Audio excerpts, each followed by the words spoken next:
ഈ മാങ്ങയുടെ ഈ ഞെട്ട് കണ്ടില്ലേ, ഈ ഞെട്ടിൻ്റെ ഇവിടെ ആയിട്ട് വെക്കണം. അതായത് ഈ ഒരു ഭാഗത്തായിട്ട് വെട്ടി നീട്ടി ഇങ്ങനെ വെട്ടണം. അതല്ല നമുക്ക് ഇങ്ങനെ വെട്ടാൻ കേട്ടോ, പക്ഷേ അങ്ങനെ വെട്ടിയാൽ കുറച്ചുകൂടെ പാടായിരിക്കും. എനിക്കിതാണ് കുറച്ചുകൂടി എളുപ്പം. അപ്പോൾ ഇവിടെ ഇങ്ങനെ വെച്ചതിന് ശേഷം കത്തി ഇറക്കി കുറച്ചിങ്ങനെയൊക്കെ ആയി പാണ്ടിയോട് ചേർത്ത് വിടണം. അപ്പോൾ നമുക്ക് ഫുൾ മാംസം കിട്ടും.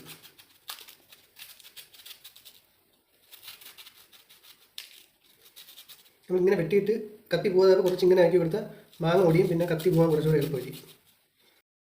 മാങ്ങയുടെ പാണ്ടിയോട് ചേർത്ത് ഇങ്ങനെ എടുത്തേക്കാം. ഇനി നമുക്ക് ഇങ്ങനെ വെച്ച് വേണമെങ്കിൽ എടുക്കാം, പക്ഷേ അങ്ങനെ വെച്ച് എടുക്കാൻ നേരത്ത് നമുക്ക് ഇവിടെ ഗ്രിപ്പ് കുറവായിരിക്കും. അപ്പോൾ സൈഡ് എടുക്കുന്നതായിരിക്കും നല്ലത്. അപ്പോൾ ആദ്യം ഈ ഒരു സൈഡ് എടുക്കണം. അതായത് ഇങ്ങനെ വന്നേക്കണം ഈ സൈഡല്ല, ഈ സൈഡ് നെറ്റിൻ്റെ അവിടെ വയ്ക്കുക. മാറി. പിന്നെ ഇവിടെ ഇത്ര മാംസം ഉണ്ട്, അതെടുക്കാൻ എളുപ്പം. അതിനുശേഷം ഈ ഭാഗം വേണമെങ്കിൽ എടുക്കാം.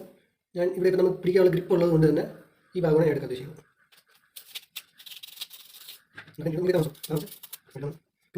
ഈ ഭാഗം നമ്മൾ കുറച്ച് കത്തി ചരിച്ച് വെച്ചേക്കണം. കാരണം ഇങ്ങനെ വെച്ചെടുത്താൽ പിന്നെ മാംസമുണ്ട്. അപ്പോൾ കത്തി ചരിച്ച് ഇങ്ങനെ വെച്ച് ഈ ഒരു സൈഡിലൂടെ എടുക്കും. പാണ്ടി മാത്രമേ ഉള്ളൂ, അതിൽ വലിയ മാംസമൊന്നുമില്ല.